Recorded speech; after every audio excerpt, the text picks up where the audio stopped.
Hey friends, Mike Robertson here, owner of a pretty tight new line and the world's worst beard. So hopefully by the end of November, this will be something respectable. Now, yesterday put up a video about squatting and why I think the squat is such a powerful tool for basketball players.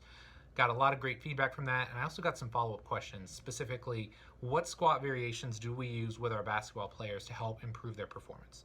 So I think before I answer that question, I want to circle back and give you some context as to where I'm coming from as a coach. If we look back 15, 20 years ago, my thought process was that the back squat was the gold standard. I was going to use it with all of my athletes, especially my basketball players, because at least in my opinion, they needed to get stronger. And that's not to say that the back squat isn't a viable tool in your toolbox and it can't be coached safely and effectively. But I would tell you that over the years, I think I've found more effective ways to get people to squat the way that I want them to in a shorter period of time, and ultimately gets them moving and feeling the way that I want them to faster.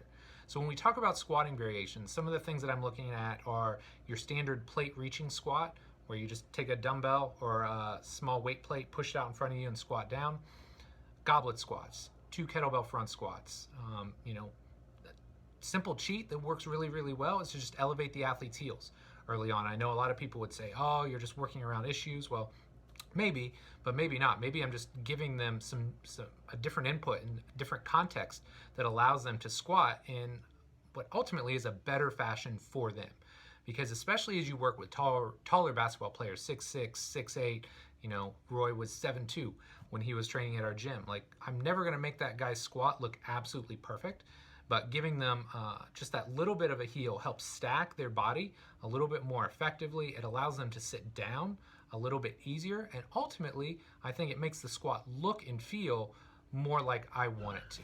So back squat is a fantastic tool, but if you train basketball players and you're struggling to get them to squat the way that you want, try different variations: plate squats, goblet squats, 2 kettlebell squats, Zercher squats. Any variation that puts the weight or the load in front of the body, I think will ultimately make it a little bit easier to shift the center of gravity back, get your athlete to sit down, and chase that ankle, knee, and hip flexion that we know is so important for making them a better athlete, getting them into the right defensive stance, and to help them unlock their vertical jump.